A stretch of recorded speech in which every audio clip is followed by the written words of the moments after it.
Hello, everyone. Welcome to today's lunch webinar. I hope everyone's staying warm and safe. Okay, so thank you all so much for taking the time to join us for today. My name is Carlos Barro Gomez, and I'm a health justice intern with the Latino Action Network Foundation and a public health student at Kean University. So, a little bit about the Latino Action Network Foundation. It's a nonprofit organization dedicated to advancing equity through education, research, and leadership development.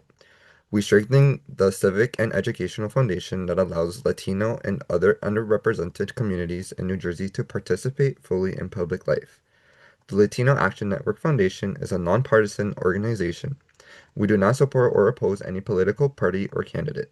Our focus is on building informed communities through education and civic awareness. So, today we have our lovely speakers, Dr. Elsa Candelario, who is a professor of a professional practice, director of the MSW program, and director of the Latino OX initiatives for service, training, and assessment for the LISTA Certificate Program at Rutgers University School of Social Work. Her teaching practices focus on micro-social work, leadership, and culturally responsive practice with Latinx communities. Her interests include workforce development, leadership and governance, and cross-sector advocacy. Before joining Rutgers in 2020, Dr. Candelario spent over 25 years as a nonprofit leader in New York and New Jersey. She led strategic planning, government, and donor relations, program development, and advocacy, significantly expanding services and increasing organizational budget. Her contributions have earned her numerous awards and recognition in the field. She holds a Doctor of Social Work from the University of Alabama, a Master of Science in Social Work from Columbia University, and a bachelor's degree from Rutgers University. A licensed clinical social worker, she offers clinical supervision and services, has completed multiple leadership programs, and provides executive coaching for nonprofit directors. And today, we also have Sophia Toli, who is a graduate student at the Rutgers School of Social Work and a graduate research assistant for the LISTA Certificate Program. In May of 2024, she graduated from Ithaca College with a Bachelor's of Arts in Sociology and a concentration interest in social work and social welfare. Sophia is working towards her MSW with the intention of engaging in community work with underserved populations. Currently, Sophia works as a private practice mental health counseling center in New York City in a predominantly Latinx community. Before that, she briefly worked for social services in New York City where she provided care for children who experience violence in their homes. So, we could get started now. Okay, well, thank you for that introduction, and we're gonna get started. I just had a little technical snafu where I lost my second screen, but that's okay. Can you see my slide? I cannot see you as I don't have my second screen now, so just Yes, we can you? can. Okay, wonderful. As mentioned, I'm Doctora Elsa Candelario, Professor of Professional Practice. I'm a director of the MSW program at Rutgers University and also director of the LISTA Certificate Program, which I'll be talking about. And I know you were introduced already, Sophia, but perhaps you'd like to just say a word about yourself before we get started. Absolutely. Thank you, Dr. Candelario. Well, my name is Sophia Toli. I am going into my second year of my Master's in Social Work program at Rutgers University, and I am also a LISTA Certificate scholar at Rutgers University, as well as the LISTA Certificate Research Assistant. Lovely. Thank you so much. And we want to thank the Land Foundation for having us here today. And also want to explain that we'll be using terms like Latino, Latinx, Latine interchangeably, recognizing that there is variety in the use of these terms, but Latine and Latinx are most inclusive, so we try to use that as much as possible. And so let's get started here. I'm going to walk you through the agenda for today. So first, I'm going to be talking about a Latino overview, And then that's going to tell you the why. Why are we engaged in this conversation? And then we'll look at mental health trends within the Latino community, followed by a discussion of structural barriers to social services. Next, I'm going to highlight the cultural strengths of Latinx, and that should inform our effective practice in social work. Then we're going to explore some best practices using the LISTA certificate as a case example of how social work education specifically can enhance access to services by diversifying the workforce. And then finally, we're going to close with centering Sophia's voice as a student.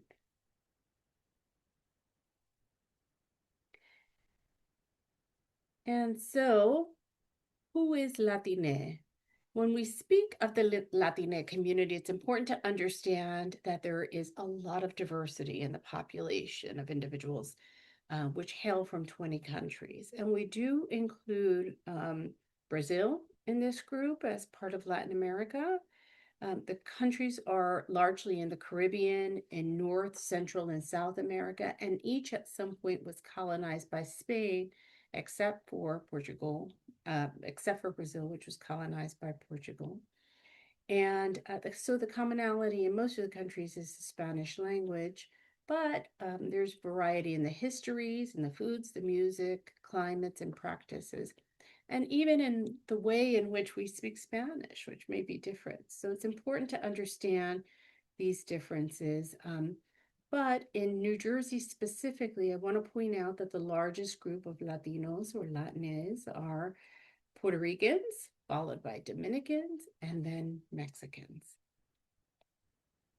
And I should say that in New Jersey, there are about 23% of the population, so almost 1 in 4 at this point, are Latine.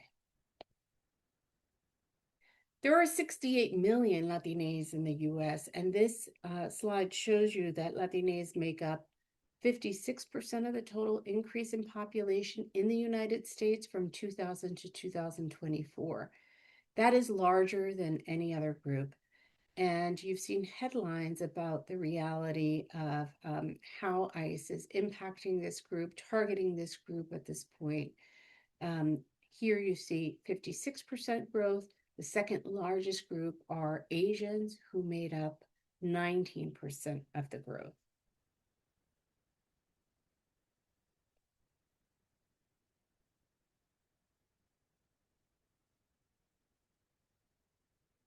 So in 2024, Latino adults were 28% less likely to receive mental health treatment than US adults overall. And so I just want to point out that that's not about lower need, it's about barriers.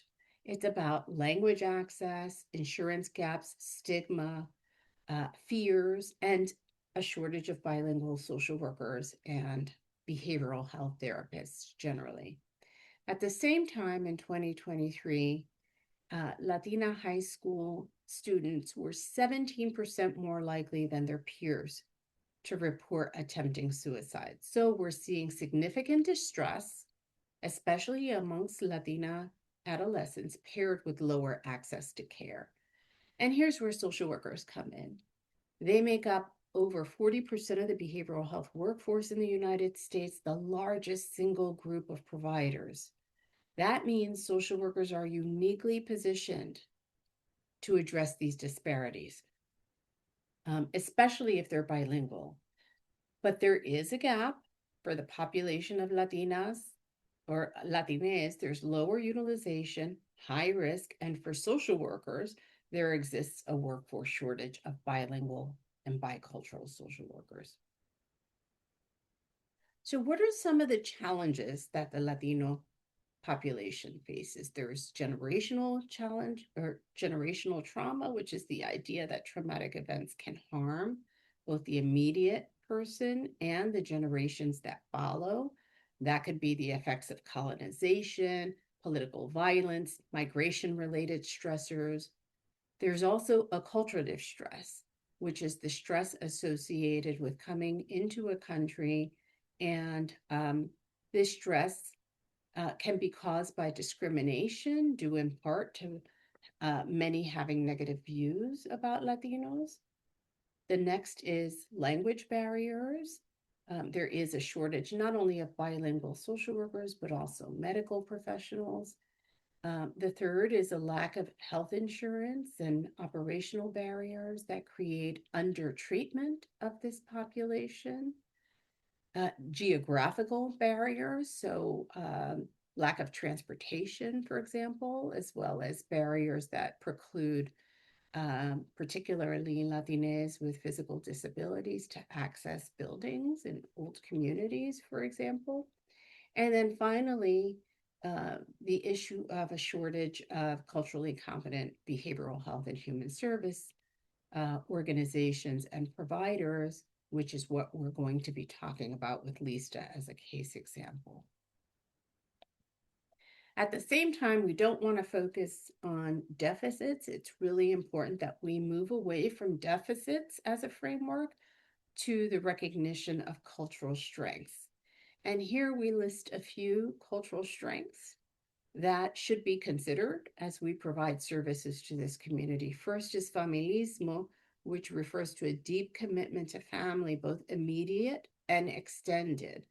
And family is often the primary source of identity and support and decision making for Latinos. So, in practice, that means that interventions should include family members, honoring that interdependence as opposed to labeling it as codependence, and recognize the collective well being, which is a most effective way of providing service. Um, there's also the collectivist worldviews that are an asset in the population. And what that means is that there's an emphasis on community and mutual responsibility, and there are relational connections that are important for the population.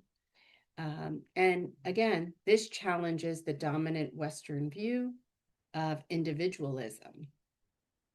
The next strength is bilingualism, which is a profound strength, right? It helps to strengthen cognitive flexibility, it helps with perspective taking, and it also enhances the social navigation across contexts.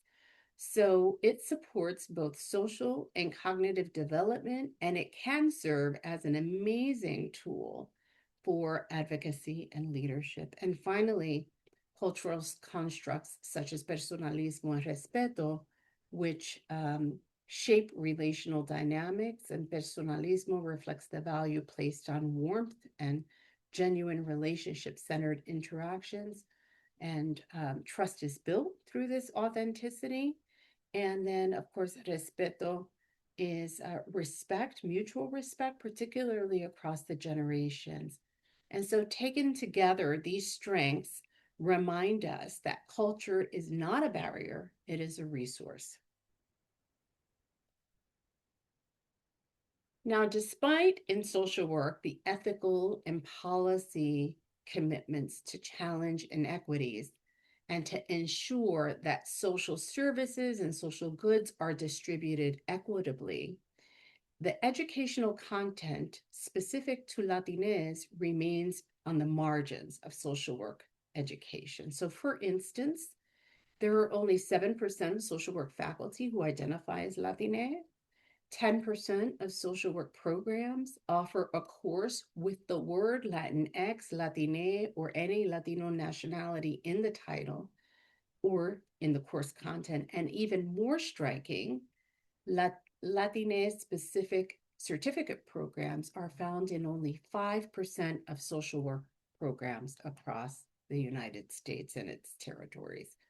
And finally, in a 2020 3-year survey of newly graduated social workers, the Council on Social Work Education, which is the accrediting body for social work schools, found that only 14% of graduates identified as Latino or Latinx, and this figure includes Puerto Rico. Importantly, it also did not capture bilingual abilities, and we know that many Latinos are not bilingual. So the result is a severe shortage of bilingual social workers and mental health professionals generally. which directly impacts access to services. And so all of this points to a clear disconnect between social work education, the demographics of the country, and the communities who most need social work services. So how can social work education actively promote equity and inclusion within the profession? So here I offer LISTA, which is a certificate program that I direct at Rutgers University, as one example. LISTA is an MSW certificate program, and MSW stands for Masters in Social Work. It is housed within the School of Social Work at Rutgers University, and it was intentionally developed to address a critical gap, namely the shortage of bilingual, culturally responsive social workers and the rapid growth of the Latino population.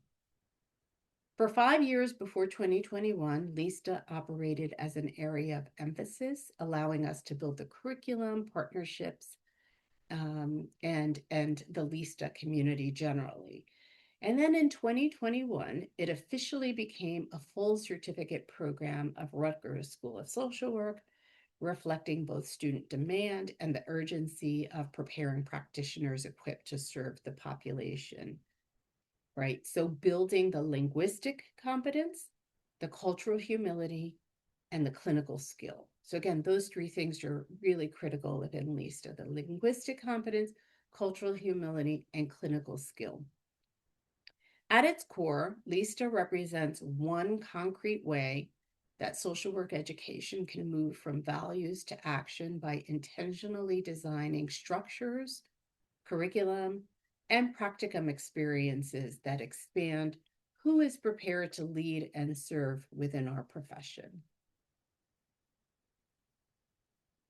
The certificate includes 4 courses on evidence-based practice for interventions with Latino populations. We offer rich, very rich course content, including social work with Latinos, which is an overview course on Latino communities. We also offer another course on Latino cultures, community, and social welfare, which gives a broad general overview. We have Spanish for social workers, and a number of policy courses that address disparities that Latinos face. In addition, we built advanced clinical courses for best interventions on a micro level with Latinos, and the courses generally center Latino scholars and Latinx-oriented approaches. And at the same time, students learn to critically examine the relationship between Western and non-Western frameworks. We explore culturally responsive adaptations to traditional Western frameworks, such as CBT and DBT.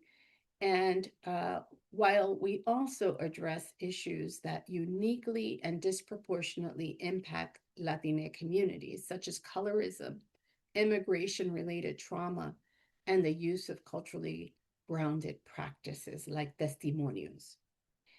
In the advanced year, our students complete their practicum in a Latino serving organization, and we know that transformative learning happens in practicum, right, in the field. And we intentionally want students placed in settings that are affirming and culturally responsive, spaces where they are not the only one, and where they experience belonging, and where they can deepen their skills in serving the population. We also offer immersion learning in Mexico and in Puerto Rico, which sits at the epicenter of climate change and population displacement due to compounding disasters. And these experiences are grounded in critical reflection and align with immersion learning as a pedagogical approach. The goal is to challenge assumptions, deepen liberatory consciousness, and connect theory to lived experiences. And then finally, in terms of supports, students can participate in the LISTA Links mentoring program, in which we pair them with a Latino alum and they work on their professional and career development in that relationship over the course of an academic year. And then the certificate program also provides a range of student engagement events, which we call a speaker series, to build community and strengthen their peer networks. And we also sponsor students to attend conferences and peer mentorship outside of the School of Social Work, again, to expand their network. Hi, Dr. Elsa. Sorry to interrupt. Yes, But I was just wondering if you could just slow down a little bit for like your interpreters. sure. Thank you so much. I feel like I'm speaking slowly, but I will slow it down a little bit. So we've worked intentionally to reduce financial barriers to the MSW. We offer multiple $4,000 practicum stipends and $10,000 scholarships funded through private grant dollars. These aren't just awards, they're practice-based learning. Uh, so, for instance, the awards require students to design and implement a project in their practicum placements that improves access to behavioral health for Latinos. Projects can operate at the micro level, at the meso level, and at the macro level, and they're developed with their practicum instructors. Why do we offer stipends and scholarships? Because cost is a barrier to education. Latina social work graduates carry higher debt, about $53,000 of debt compared to $48,000 for non-Latinas. And the total educational debt after an MSW for Latinos is $79,000. And it's the second highest debt load of any group.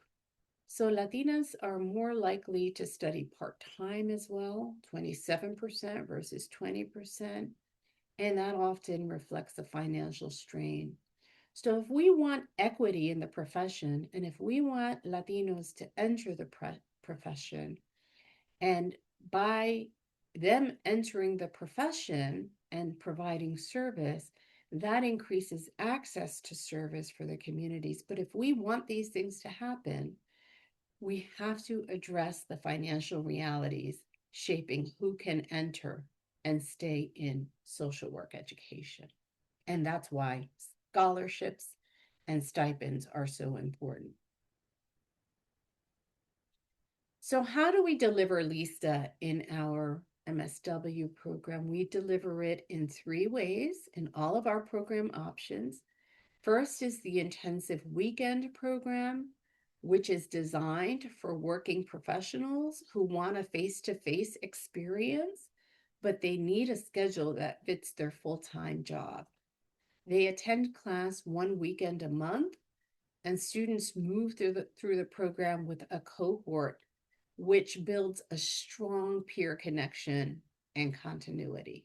So these students attend year round, but they attend during the weekend with asynchronous work in between weekends. Again, it's one weekend a month. And then we have the second program option, which is fully online. And in this program, there are no required Zoom sessions or in-person meetings or any face-to-face experience. Students complete their coursework on their own with the established weekly deadlines. So students in this format can be either enrolled full or part-time. And finally, there's the traditional on-the-ground program, and that is our typical on-campus program, face-to-face format. Students attend classes 1 or 2 days per week, and they complete their practicum on other days alongside their coursework. And students in this format may enroll full or part-time. And that is how we deliver LISTA. I want to share with you I'm not going to go into the details of this slide, but what this slide shows you is the kind of content that we offer within LISTA. This slide highlights 3 different approaches developed for Latinx individuals and by Latinx scholars, right? So they often integrate spirituality, family systems, migration narratives, community context, collective identity in ways that traditional individualistic frameworks may not fully capture. So, what's important here is that culturally grounded interventions do exist. And Latinx scholars are not simply adapting Western models, they're generating new knowledge, new theories, and new approaches that are rooted in the histories, cultural values, and lived realities of Latinx populations. At the same time, at least we also teach how to thoroughly adapt Western models, as mentioned. So the goal is not to reject existing evidence-based frameworks, but to critically assess and integrate them in ways that are culturally responsive and clinically effective. So the broader point is that culturally responsive practice is not about translation alone. It's about knowledge that is based and rooted in frameworks that align with Latino culture and Latino populations. And when social work education exposes students to these models, we expand their repertoire beyond adaptation and toward culturally rooted, community informed practice. And finally, I'll end with LISTA's impact, which is not just symbolic, it's actually structural. We are expanding the pipeline of bilingual and culturally responsive social workers while developing the workforce capacity for this growing Latino community. We should not have children serving as interpreters for their parents. That is not an appropriate intervention.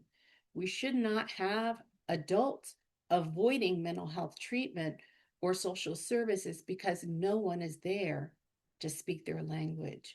And we certainly should not see lives lost when culturally and linguistically responsive care is not available. We're placing students in high need Latinx serving settings, and we are reducing financial barriers that disproportionately affect Latinx students. And ultimately, through LISTA, we're strengthening the behavioral health workforce in direct response to disparities. And here you see some of the numbers with 155 MSW graduates from 2021 to 2025, 102 currently enrolled LISTA students, and they have less financial burden because of the scholarships and stipends that we've provided. And most importantly, we have stronger trust between communities and providers as we're enhancing the workforce to be there and ready to serve. And now I'm going to turn it over to Sophia Tolley, who is a currently enrolled MSW student in LISTA and is also a research assistant. Sophia, the floor is yours. Thank you, Dr. Candelario. Hello, everyone. My name is Sophia Tolley. As mentioned before, I am a master's social work student at Rutgers University. I am in the 3-year part-time program. I'm also the research assistant for the LISTA Certificate Program, as well as a LISTA Certificate student myself. So I wanted to begin by speaking on why I came to Rutgers, because I find that the story is a little bit um, different than what I had planned. And it does speak to the wow factor of Rutgers, I'd say. So initially, when I graduated with my undergraduate degree in May of 2024, I was set to attend a different institution back home in New York City, but that school did not consider my needs when it came to working and also going to school. So when that happened, I was feeling very let down, very disillusioned with the idea of seeking out higher education, very emotional at the thought of not being able to pursue that dream. And I decided to submit a request to defer my seat for a year and assumed things would just work themselves out. In that time, I was working for a social service program in Brooklyn, New York, where the director of my program was actually a Rutgers alumni. They graduated with a certificate in interpersonal or interpartner violence. So they spoke so highly of Rutgers University and um, inspired me to do some research on it myself. So, in researching Rutgers University and then researching all the certificate programs they had, I fell in love with the program, with what it stood for, the environment. I did a lot of research on student accounts of how they felt attending Rutgers for their MSW and LISTA students as well, in all the videos that were posted at the time. So I applied, I got in, I was very proud of that. And then I also applied for the LISTA certificate, was also accepted, and I was good to go. Since being in the program, I have learned a lot about social work, its foundations. Um, the cultural competence aspect is very pushed at Rutgers University, which, as a first gen college student, as a Latina, born and raised in Queens, New York, the melting pot of cultures in New York City, that was very important to me. And I saw a lot of that in Rutgers, and particularly I saw a lot of that in the LISTA certificate program. So I truly believe that being a LISTA recipient exposes you to conversations about social work in a completely different light. We are not allowed to sit in our classes and only look at things one dimensionally because we are trained to look at things in all different aspects, how each group is affected, even the little things that we might brush past as social workers or social work students. We are trained to keep an eye out for those. And it's not only about the Latino community. The LISTA certificate program is Latino based, but it's not exclusive. It teaches us how to become better social workers for marginalized communities across the board, which I am very excited about. Again, I'm only in my second year, so I'm very optimistic about what else I have to learn. Um, but yeah, there's a very big emphasis on paying attention to our own biases, our own positions in the world, and how we can better that as social workers and provide a better experience for the communities we are servicing. Um, as it was mentioned before, I'm also the research assistant of the program, which taught me a lot about the back end of higher education and what these programs need to succeed. So, LISTA in particular, they receive funding for, as Dr. Candelario mentioned, different events, maybe scholarships. And then we do have the opportunity to study abroad. Right now, the biggest thing on our mind is the trip to Puerto Rico, where students will get to see the different organizations there and how social work is practiced in Puerto Rico. Um, but of my favorite projects that I've learned as a LISTA certificate um, research assistant is the impact of mentorship on Latinos seeking higher education. I say that because of all the readings that I've had to do on it. It is very important work.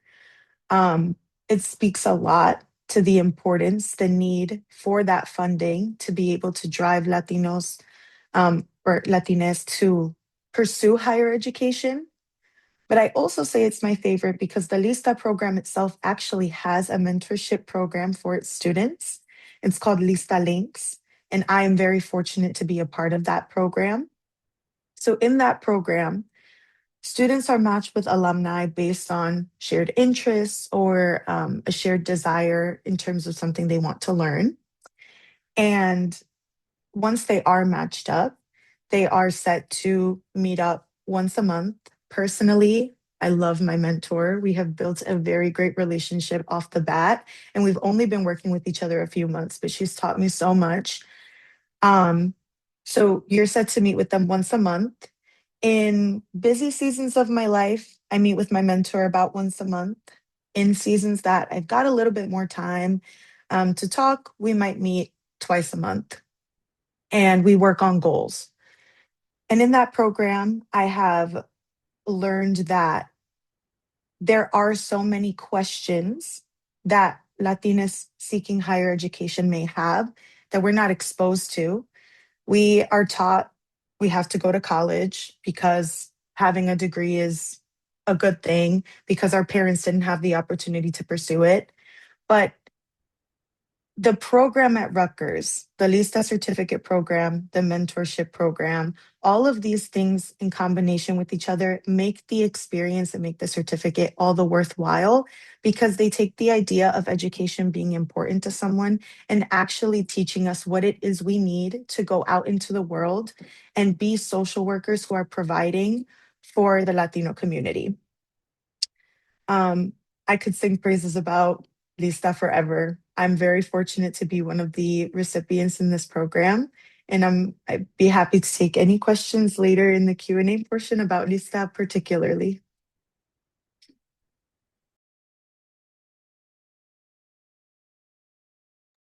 Thank you so much, Sophia. We're really lucky to have Sophia as a research assistant in our program as well. So mutual admiration for sure. And so, I'm going to end with this slide, which is really about equity and social justice. Unfortunately, today, equity is a term that seems to be term non grata, but it really is in the DNA of the social work profession. Equity and social justice are in our code of ethics, in our DNA, and we are committed to a future of equity and social justice. And so we do that through a culturally responsive framework to social work education. So I want to thank you for your time today. It was the famous Puerto Rican baseball player Roberto Clemente who said, if you have an opportunity to make things better and you don't, then you're wasting your time on earth. And that is at the crux of the LISTA Certificate Program in social work education in general. So thank you for listening. Okay, thank you I'm going to guys. Oh, stop my share and take questions. okay, thank you so much, Dr. Candelario and Sophia, for sharing your time and insights with us. So right now we're gonna move into the Q&A portion. So if anyone has any questions or anything, you could like type it on the Q&A section or in the chat. I see one about being a site. We have a very good um, web page that has the practicum forms. If you're already affiliated with Rutgers, then you simply would need to reach out to Dr. Jose Cruz, who is the practicum person in who actually deals with all of the LISTA students. And so Dr. Jose Cruz would be the contact, and he is in the practicum office. Again, if you're an agency that does not have an affiliation agreement, then the interest form is on the Rutgers School of Social Work website. Perhaps, Sophia, you can find the practicum page and put it in the chat.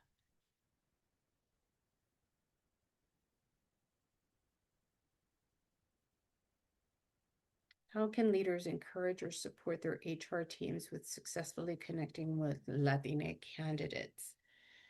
Oh, that's a big question. Well, they're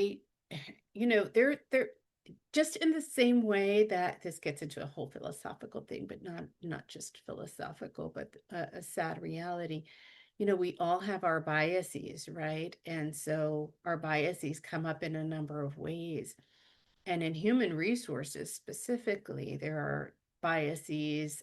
One of them is called same as me, which is, that you tend to be attracted to people who are the same as you, or, and that leads to hiring people who are similar to you or the same as you.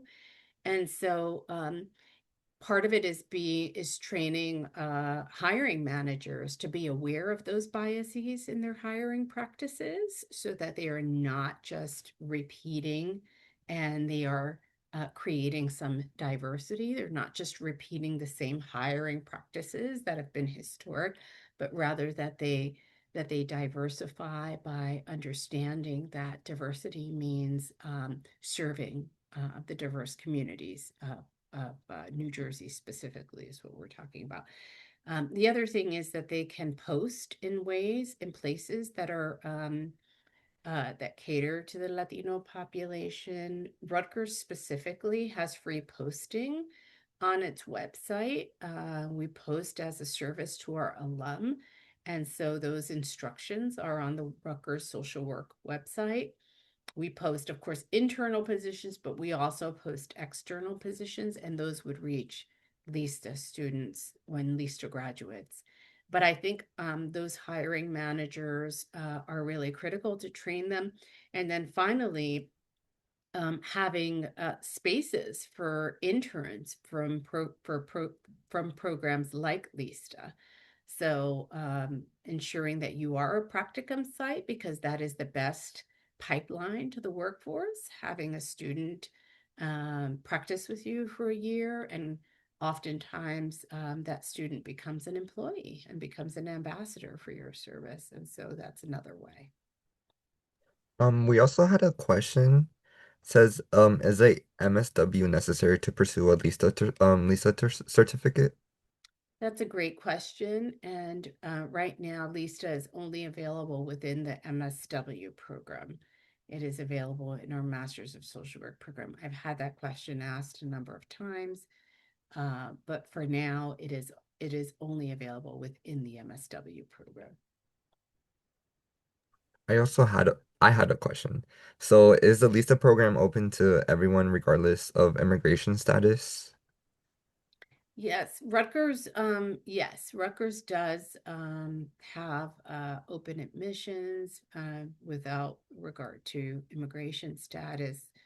And certainly we have students who are DACA, and we have students who don't have status in this country. The caution is that, licensing is still a licensed profession, and so you want to make sure that you're eligible for licensure. At least at this point in New Jersey, there are states that are fighting that entry level license. New Jersey still has an entry level license at this point.